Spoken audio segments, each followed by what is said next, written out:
This is George Thomas of the Akron Beacon Journal, along with Browns beat reporter Nate Ulrich of the Akron Beacon Journal and Gatehouse Media.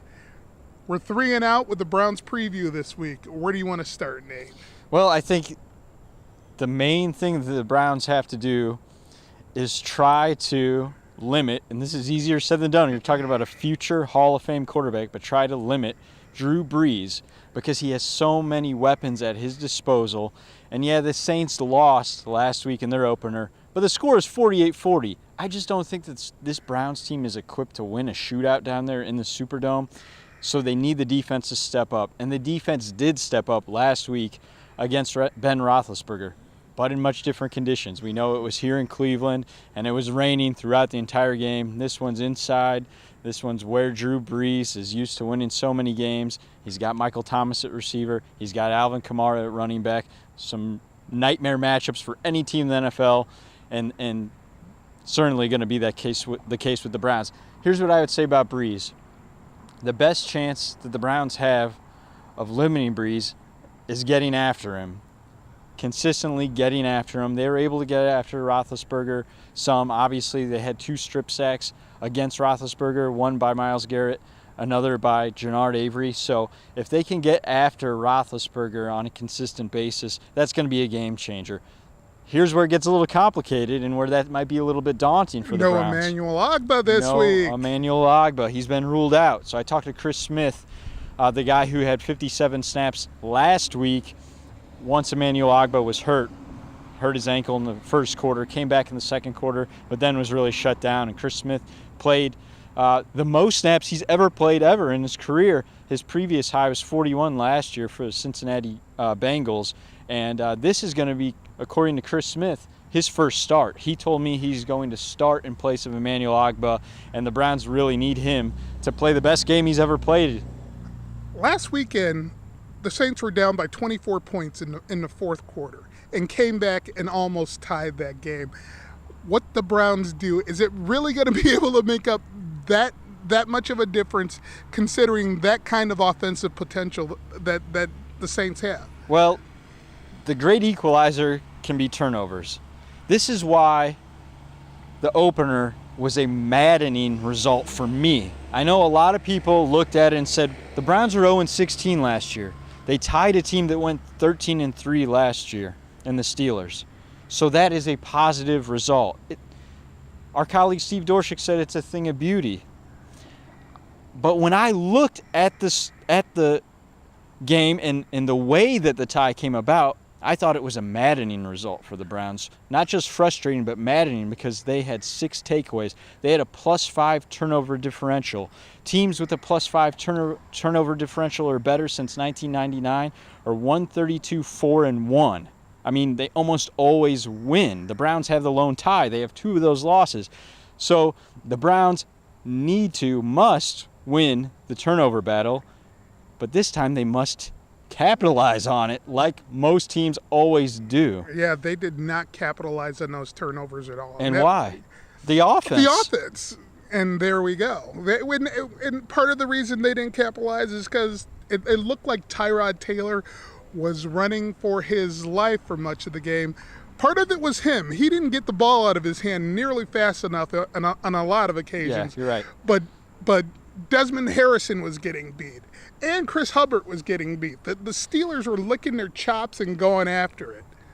You're exactly right. I mean, it was a rough day for both offensive tackles. Desmond Harrison's an undrafted rookie, so, we didn't really know what to expect from him.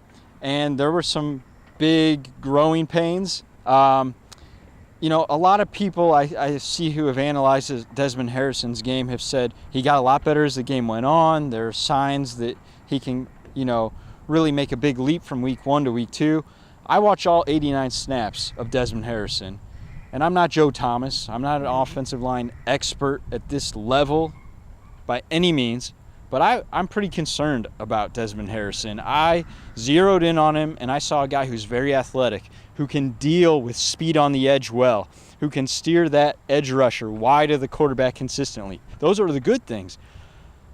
The problem I have in believing that he's really going to be reliable is anytime an opponent used any kind of power move against him, he really showed little to no resistance. Yeah, and I think the bull rush gave him problems, and he ended up in the lap of Tyrod Taylor a few times. And I think when you have a guy like that who's kind of an unknown quantity, you get some tape on him, watch the Saints. I mean, I think they're going to really try to test him with some power.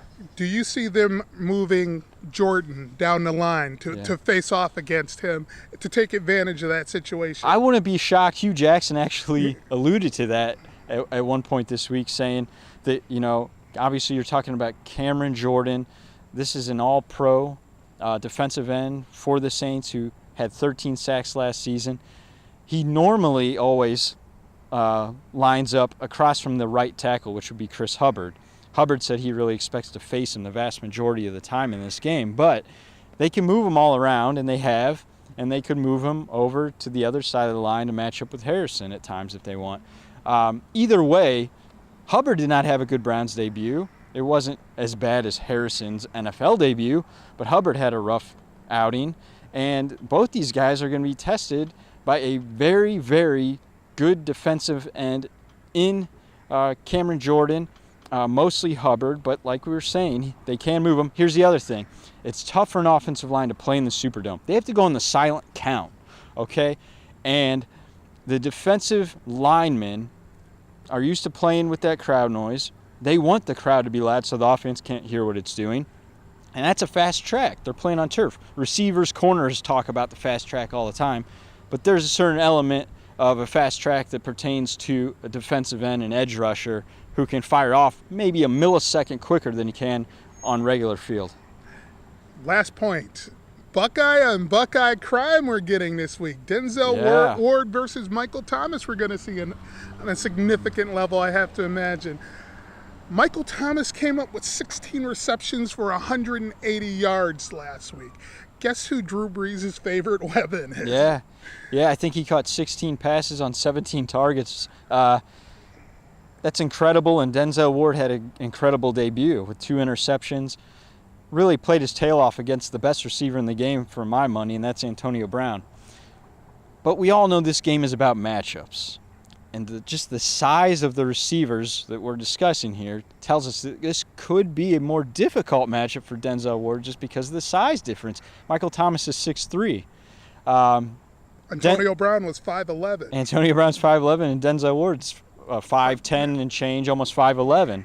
So the big size difference is going to be interesting. Also the familiarity that you're alluding to. When Denzel Ward was a freshman, he practiced against Michael Thomas at Ohio State, so he knows him. He acknowledged that that might not matter a lot because he thinks Michael Thomas is a lot better than when he practiced against him at Ohio State, and Denzel Ward also believes he is a lot better since then. But that will definitely be a matchup to watch. I think at times they could have Denzel follow Michael Thomas, but I don't expect a straight-up shadow, game plan where Denzel Ward matches and follows Michael Thomas no matter where he goes. So that means the other starting corner, and we talked about this last week, Terrence Mitchell is going to see some of those matchups too, probably, and is definitely going to have to step up against an electric talent in Thomas. How do you see this one shaking out? Well, I think it would be a great story if the Browns could go down there and win. Here's the interesting thing about the Saints. They're notorious lately for these slow starts. They've been 0-2 in each of the last 4 seasons. 0-2. So recent history tells us that they're definitely susceptible to an upset here. However, I just see the matchup problems for the Browns, and I'm thinking Tyrod Taylor is gonna be better than he was last week. 15 of 40 passing. Can get a lot worse. I don't think it can get a lot worse, and his track record says that it shouldn't. That was his lowest completion percentage of his career at 37.5. And he's only been under 50% completion percentage one other time in his career. It just so happens that it was his previous game. It was the loss to Jacksonville, the wild card playoff loss that he started for Buffalo, a 10-3 defeat.